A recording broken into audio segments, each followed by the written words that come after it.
Gue gak pernah percaya sama cerita-cerita horor kampung.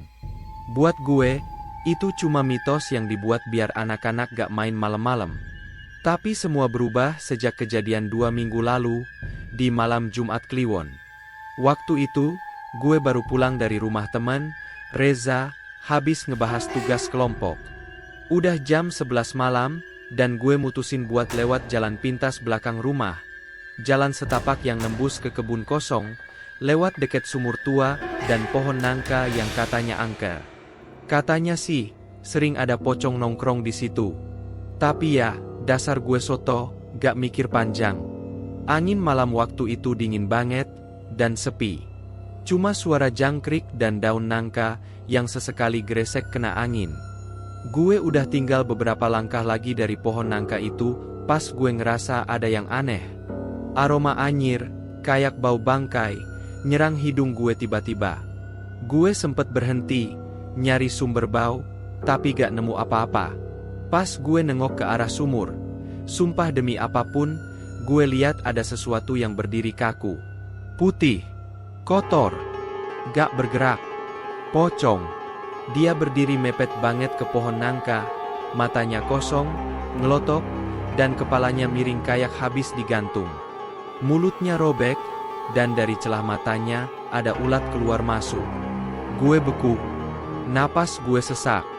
Badan gue kaku. Dan yang paling bikin gue hampir kencing di celana, dia tiba-tiba lompat. Tapi bukan lompat ke arah gue. Dia lompat naik ke batang pohon nangka, kayak monyet, tapi dengan tubuh terikat kain kafan yang loncat-loncat sambil ngeluarin suara lirih.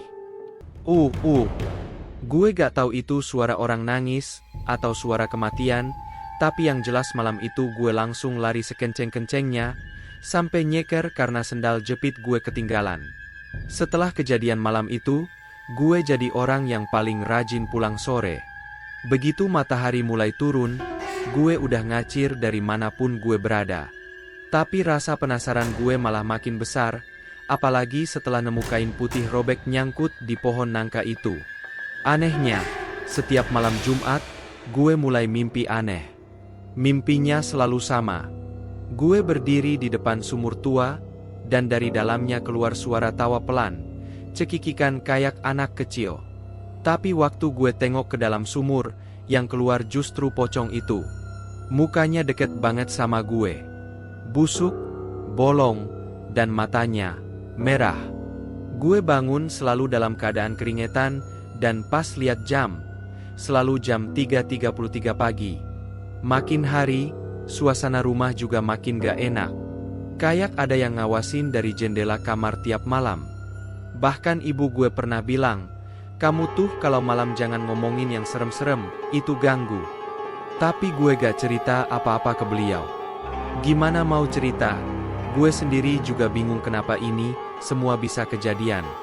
Sampai suatu malam, gue nekat lagi balik lewat jalan belakang.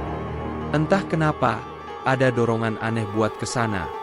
Bukan karena sok berani, tapi kayak ada yang manggil. Pas gue nyampe di bawah pohon nangka, suasana jadi lebih dingin dari biasanya.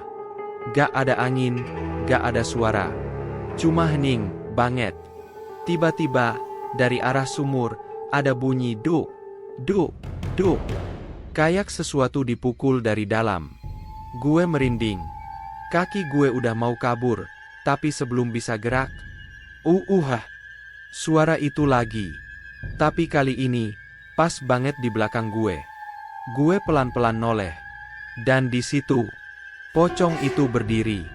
Di atas cabang pohon nangka. Pandangannya ke arah gue. Tapi matanya sekarang, berdarah. Netesin cairan merah kental, yang jatuh tetes demi tetes ke tanah. Dia mulai gerak. Bukan lompat, tapi melayang. Turun pelan-pelan ke arah gue, kain kafannya mengambang kayak di bawah air.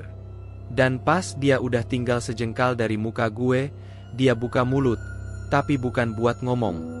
Dia nyedot napas gue. Gue ngerasa paru-paru gue ditarik keluar. Dunia gue gelap. Setelah kejadian itu, hidup gue berubah. Setiap malam, pasti ada aja gangguan. Kadang suara langkah di atas atap, kadang suara tawa cekikikan di belakang pintu kamar. Tapi yang paling sering, bau bangkai itu. Nyerepet hidung tiba-tiba, padahal gak ada apa-apa. Puncaknya, pas hari Minggu sore, tetangga depan rumah, Bu Lastri, teriak-teriak histeris. Warga langsung ngumpul. Gue pun ikut keluar, penasaran. Katanya, Bu Lastri ngeliat pocong duduk di atap sumur belakang rumahnya. Duduk, diam, sambil ngelus-ngelus kepala, kayak boneka. Tapi yang paling serem, dia ngelus kepala anaknya yang udah meninggal 3 tahun lalu. Gue langsung merinding. Karena sumur itu adalah sumur yang sama. Sumur tua di belakang pohon nangka itu. Warga mulai gelisah. Beberapa orang bilang pocong itu dulunya orang kampung juga, namanya Pak Karmin. Konon, dia dulu tukang gali sumur yang mati mengenaskan. Kepalanya kebentur batu pas lagi ngegali, tapi mayatnya ketemu duduk tegak di dasar sumur, matanya terbuka. Dan katanya, mayatnya gak dikubur benur. Gak dibuka tali kafannya. Gue makin gak tenang. Karena makin hari, suara-suara itu makin dekat. Suara duk-duk-duk dari dalam lemari. Lalu tengah malam, semua lampu kamar gue padam sendiri, dan jendela kebuka, padahal dikunci. Pas gue samperin, ada kain kafan tergantung di teralis. Gue udah panik. Gue akhirnya cerita ke Reza, dan ngajak dia ke tempat itu siang-siang buat mastiin semuanya. Tapi yang kita temuin, justru makin serem. Pohon nangka itu ditebang. Tapi batangnya berdarah. Demi Tuhan, batangnya berdarah kayak daging. Dan dari dalam sumur, ada suara yang lirih banget. Suara laki-laki. Balikin, balikin aku, jangan buang pohonku. Gue dan Reza langsung kabur. Tapi pas udah jauh dari tempat itu, Reza mendadak pingsan. Dan waktu sadar, dia bilang satu kalimat yang gak akan pernah gue lupa. Gue mimpi pocong itu masuk ke badan gue. Sekarang dia di dalam, dan dia marah.